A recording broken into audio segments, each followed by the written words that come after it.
Este projeto foi desenvolvido no âmbito da Unidade Curricular de Tecnologias de Suporte à Gestão, pertencente ao terceiro ano do curso de Engenharia e Gestão de Sistemas de Informação. Com este trabalho, pretendemos desenvolver um Data Warehouse funcional de modo a tornar as decisões mais fáceis. Para esta tarefa, formamos esta equipa de modo a atingir os nossos objetivos. O problema existente no nosso projeto foi tornar os dados fornecidos em dados consistentes e que expressem bem a verdade. Para resolver este problema, planeámos em primeiro lugar fazer uma análise aos dados, de modo a descobrir possíveis erros. De seguida, criámos um modelo multidimensional para criar tabelas que suportem os dados. Após isso, na etapa seguinte, fazemos o tratamento desses dados, de modo a resolver os erros encontrados na análise de dados. Neste passo, nós agrupamos as informações por grupos, como por exemplo, estado, facilitando o processamento em qualquer análise por estado. Por fim, com os dados mais nítidos, usamos os dados para realizar estudos, de modo a dar ao cliente uma visão mais clara do assunto. Após analisar os CSVs atribuídos ao grupo, concluímos como fazer o nosso modelo multidimensional, escolhendo as dimensões e os atributos para a tabela factos, facilitando o descarregamento dos dados. Nesta fase, o objetivo foi o aumento da qualidade dos dados. Após analisar os dados através do Data Cloud, seguimos com a correção dos números. Os erros mais comuns foram a passagem de valores para além da margem aceitável, estes que são substituídos por números, a substituição de abreviações e códigos pelo seu significado completo, e ainda substituir de tipo string para qualquer tipo numérico, para poder efetuar somas em futuros cálculos. Além disso, efetuamos o refrescamento de dados nas bibliotecas, alterando os valores de, por exemplo, números de telefone das bibliotecas pelos mais recentes, tendo assim um ponto de partida para os dashboards. Este dashboard tem como propósito analisar os dados financeiros dos museus, por cada estado. Como base interativa temos o mapa dos estados norte-americanos, onde, selecionando cada estado, é possível verificar o número total de museus para o estado e a média total de receitas e lucro, bem como a partir destes o cálculo das despesas. Com base em todos os valores estabelecemos os balanços, que permitem ter a fácil percepção da rentabilidade de cada estado e, assim, analisar qual os melhores para a atividade dos museus.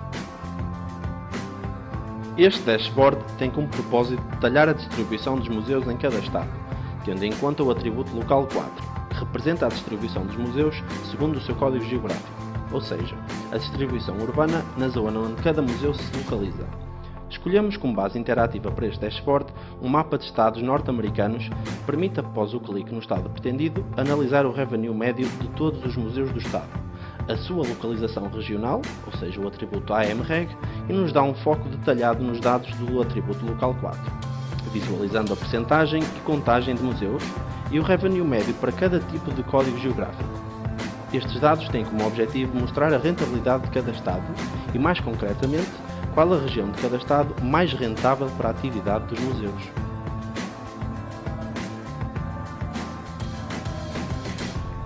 Neste dashboard é possível analisar a distribuição dos museus segundo o seu tipo de disciplina, ou seja, analisando o atributo Disciple. Como base interativa, temos um gráfico que ordena os tipos de museus, do menos rentável para o mais lucrativo. Este gráfico indica também o número total de museus de cada tipo. Selecionando o tipo pretendido para a análise, verificamos o número de museus respectivos para cada estado, a percentagem do número de museus desse tipo a nível nacional e o lucro médio de todos os museus desse tipo a nível nacional. O objetivo deste dashboard é analisar a rentabilidade média de cada tipo de museu, revelando assim qual é financeiramente o mais rentável. Com esta dashboards podemos ver o lucro de cada estado por hora, nos anos de 2006 e 2016, vendo assim se o lucro aumentou de um ano para outro ou se pelo contrário regredeu. Ao selecionar um estado, podemos ver as 10 bibliotecas com mais lucros e as 10 bibliotecas com menos lucros de cada estado. Da mesma maneira que apresentamos o lucro por hora de cada estado, também apresentamos as despesas e as receitas, mostrando as bibliotecas com mais e com menos despesas e as bibliotecas com mais e menos receitas, nos anos 2006 e 2016. Nestas dashboards podemos ver a informação sobre os programas oferecidos pelas bibliotecas e sobre a sua audiência. O gráfico do lado inferior direito mostra-nos a quantidade de programas e a sua audiência por estado em 2006 e 2016. E, ao selecionar este, podemos ver a quantidade de programas que existe para cada faixa etária. e a sua percentagem em relação ao total de programas, tendo dividido as faixas etárias em 3, sendo elas crianças, jovens adultos e adultos.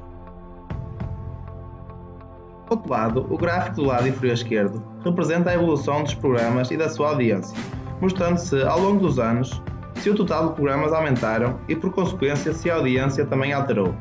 Ao selecionar este gráfico, podemos ver se cada estado, de 2006 para 2016, conseguiu alcançar a meta de aumentar o seu número de programas em 50%, podendo também ver se o estado da audiência, sendo este classificado em mau, bom ou muito bom, dependendo do número de pessoas que frequentam os programas. Neste painel, podemos verificar todas as comparações feitas entre visitas e lucro. Neste primeiro gráfico, dividido por estados, vemos o lucro médio por visitante, dividido em mau, ok e bom. Neste segundo gráfico, podemos verificar a evolução das visitas e lucro, comparando se o aumento das visitas cria um aumento ou um decréscimo do lucro. E por fim, neste último gráfico, podemos verificar quais os estados que conseguiram aumentar as suas visitas em 2% nestes últimos 10 anos, comparando 2006 com 2016. Neste painel, mostramos dois gráficos. O primeiro gráfico mostra a evolução dos empréstimos dos últimos 10 anos, onde podemos verificar se houve um aumento ou não dos empréstimos. No segundo gráfico, fazemos uma previsão sobre os vídeos e os áudios físicos e digitais. Esta previsão é criada através dos dados de 2014, 2015 e 2016, onde cria uma função e dá os valores de 2017 para cima. Podemos, com estes dois gráficos, verificar que a digitalização das bibliotecas não irá afetar a nível de empréstimos. Esta dashboard é constituída por um mapa e um gráfico. No mapa, em que os países estão representados através de uma escala de cores representada do lado direito, de acordo com o número de registros desse país, passando o cursor por cima de um país, aparecem algumas características gerais desse mesmo país, tais como número de registros, continente, entre outros. Além disso, carregando num país, conseguimos observar em que meses variam as descobertas nesse país ao longo dos anos. A este painel demos o nome de ficha de espécie dividido em dois mapas. No gráfico superior, temos o número de registros por país, auxiliado por uma escala de cores.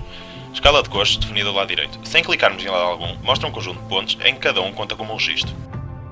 Quando o cursor passa pelo ponto, verificamos várias características tais como ano de descoberta, reino, cientista, latitude e longitude. Ao clicarmos no país, verificamos mais especificamente o sítio onde foi feita cada descoberta.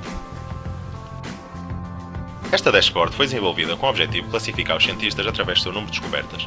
No gráfico superior, conseguimos verificar o número de registros por país. Numa parte inicial, o gráfico inferior mostra os cientistas melhores classificados no mundo inteiro, ou seja, sem filtro qualquer. Quando carregamos num país, o gráfico de barras passa a mostrar quais classificações de cientistas que lá já operaram. Neste painel, está representado através de um mapa o número de registros por país e uma classificação desse mesmo número por cores através desta legenda. Por fim, neste segundo filtro, podemos escolher que intervalo de registros queremos que apareçam no mapa e que países estão dentro desses mesmos limites estabelecidos. Neste painel, está demonstrada as espécies com maior probabilidade de serem encontradas, ou seja, a que mais vezes foram registadas descobertas até ao momento. Esta probabilidade está dividida numa escala de cores que está representada do lado direito da tela. Neste painel, temos as descobertas ao longo dos anos por um país e divide-se em dois gráficos. No primeiro, temos um mapa com os países e o número de descobertas de espécie neste país. Nesta, conseguimos escolher o continente que queremos que apareça nesse mesmo mapa. Neste segundo gráfico, estão representadas por uma escala de anos à nossa escolha o número de espécies descobertas por meses. Este painel conta com a presença de 3 gráficos e um filtro. Este está diretamente relacionado com os cientistas e as suas descobertas. No gráfico circular, conseguimos verificar quais os reinos com mais registros. Para sabermos quais os cientistas que mais espécies descobrem, podemos verificar o gráfico do canto superior esquerdo. Quando tocamos numa destas barras, descobrimos os reinos em que estes focam o seu estudo. Para ajuda adicional, temos um filtro onde encontramos todos os cientistas. Este painel é constituído por dois gráficos diferentes. No primeiro, aparecem os dois tipos de género e o número de espécies descobertas desse género. Ao clicarmos num deles, conseguimos ver no segundo gráfico a evolução por anos de descobertas desse mesmo género. Além disso, podemos também definir o limite dos anos que queremos que apareçam no segundo gráfico através deste filtro. Para concluir, todo o trabalho que realizamos ao longo do semestre deu-nos aptidões. Aptidões essas que nos ajudam a gerir melhor os dados, de modo a podermos fazer estudos aprofundados de qualquer tema, ajudando os clientes a ter uma melhor tomada de decisão. Como equipa, a nossa avaliação deste projeto foi positiva, pois deu-nos conhecimentos de uma grande área de trabalho que possivelmente iremos fazer parte no futuro.